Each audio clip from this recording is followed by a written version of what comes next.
Ideas Behind Bars. This podcast is produced by InSAF India in collaboration with Nether Quarterly.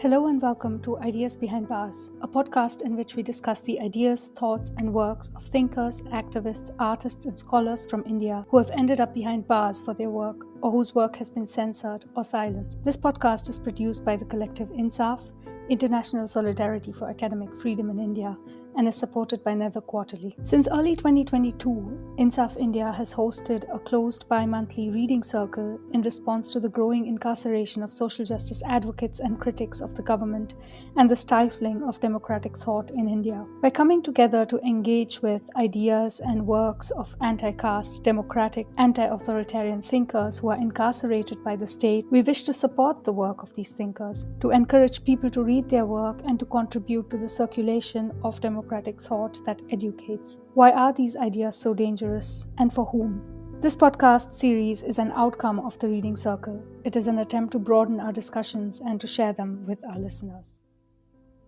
Today we discuss the work of GN Saibaba, a poet, former professor of English in Delhi University, and human rights activist who has fought consistently for Adivasi and Dalit rights. He is part of people's movements that oppose state-backed corporate assaults on the land rights and livelihoods of Adivasi people in the mineral-rich area of central India. He is an outspoken critic of the extractive and exploitative actions of the Indian state that have continued to increase in their blatant cruelty. GN Saibaba has been in jail since March 2017, sentenced to life imprisonment on the flimsiest of charges. In our reading circle meeting, we read Sai Baba's most recent book, titled Why Do You Fear My Way So Much? Poems and Letters from Prison, published in 2022 by Speaking Tiger Books, New Delhi. The title of the book is itself profoundly poetic and political. As the teacher, Sai Baba asks us to think, why is the state so afraid of him that it puts him in prison? To the state, he poses the question, what is it about the way he fights, his ways, that is so threatening? Is it the poetry, the relations he has with his students as a dedicated teacher, or his ability to think critically as an intellectual aligned with movements against neoliberalism? His incarceration should provoke us to ask the question, is this meant to serve as a warning to others to fall in line, to be quiet, or face the same fate? And as if to show an answer, Sai Baba refuses to bow to the intimidation. For instance, in jail, he threatened to go on an indefinite hunger strike to protest the installation of a CCTV camera, which would have allegedly captured footage of the toilet and bathing area. The cameras were not installed. And despite his incarceration and in it, he continues to write. Throughout the collection, one finds Sai Baba drawing out connections between his prison cell and the larger prison we live in, where structural inequality restricts life chances for many. For instance, in the poem O Justice, written for Varavara Rao on the death of Justice Sachar, we read the following lines. The laws of sedition still occupy the dark statute books. Draconian laws run amok lawlessly. Free speech is as elusive as ever. Social justice a mirage. Muslims still live in the crib of backwardness. The macabre dance of the death penalty has taken the center stage of our public life. And in the land of the Karma Bhumi, genocides go in the name of encounters. Sai Baba describes what it feels like to live in the delirium of this larger prison made up of commodities that speak to a lonely, isolated individual crushed under the speed of time that no longer belongs to them. His poetry repeats the relentless rhythm of corporate and consumer goods that rule our labor and intimate lives. The powerlessness of life outside reverberates with the feverish madness of the prison cell. Let's read his poem called This Day Too Shall Pass, where Sai Baba once again draws parallels between the performance of Independence Day in prison and outside. This day too will pass. Dizziness, nausea, breathlessness. In the morning's glossy sheets of the day, the colorful maps of my country blur my vision. Rich businesses celebrate their super profits with discount offers ranging up to 90%.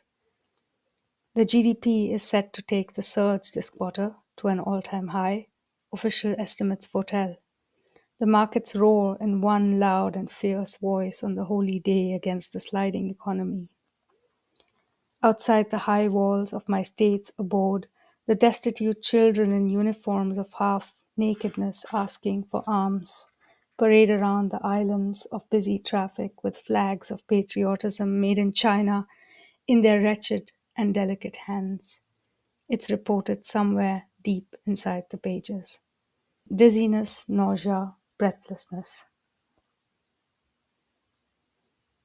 The metaphor of prison to describe larger society is especially pertinent for InSAF's work and the reading group. It is precisely why we organize. There is no alternative but to continue to do so. And in this, Saibaba's poems tell us there is hope and love. For instance, the poem Go Shouting Aloud in the Streets. It goes as follows. O friends, the hearts of my heart, when so much of love is deeply hidden in your hearts, why don't you break your silence at this moment of crisis? Why do you lose all momentous times every time? If such a burden weighs down your eyelids, why don't you sing of love this dark night? This isn't the time to sleep. Several poems in the book invoke revolutionary poetic voices that have both radicalized poetic form and challenged oppressive social norms. For instance, several poems, including the one I read above, invoke Kabir and Kabir's voice of freedom. It is in such invocation that Sai Baba establishes a road to freedom through a poetic voice that cannot and has never been successfully confined by prison cells. Other poems in the book offer sharp critiques of politics and the ways in which democratic politics have been compromised in India. For instance, in the poem titled Declare Yourself a Liberal, Sai Baba critiques the hypocrisies of politicized religion. And I read, if your offerings to Lord Shiva on Mount Kailash get you power, why go around campaigning? And brother, if your secularism is on the top of the mountain, why do we need a constitution? Kabir says, listen, brother, without justice to the people, who has ever changed the society? Sai Baba calls on people to take every step they possibly can, small or large, out of love and not hate, to bring about change, to break the bars of every prison cell that confines the body and thought. To voters, he says, and I read, voter, you, a faceless creature, remember, you are the Cinderella who breaks her shackles free, but no prince ever comes to your rescue. You are destined to take the world into your own hands. His poems compel us to think, as one of the participants in the reading group mentioned, of what is going on in the US, UK, Canada, and elsewhere around the world. It clarifies something. What has made the world into a prison for so many? The effects of capitalism on people's life, its rapacious plunder of the earth, and the attacks on people. We live in a society where incarceration and militarized ghettoization is the response to people fighting quite literally for the right to live. The scapegoating of so-called internal enemies is on the increase worldwide as people fight against the destruction of lives and the environment by privatization and corporatization and increasingly autocratic modes of governance. Sai Baba speaks of all these through his poetry and with the people that he fights for and fights along with. And this is what makes his poetry revolutionary. We strongly recommend you purchase the book and read through all of the poems in there. We close today's episode with a small excerpt from an interview with Sai Baba in 2017.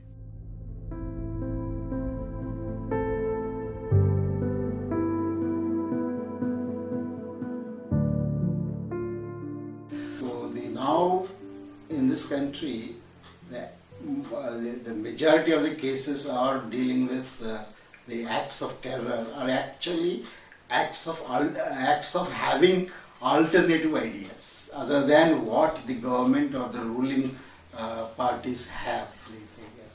Anything other than what you have an idea which is not in the same wavelength that the government in power or the ruling classes, that they are all being interpreted as terrorist activities. I actually got my strength from the Adivasi boys who were been also arrested and incarcerated for long. About 70 people were there when I was there. And these Adivasi boys who were taken from the remote villages, who do not know anything about outside world, law or constitution, nothing is known. How a jail functions, how a court functions, what is a court, nothing is known. They are just farmers, sons of Adivasis. They are all there.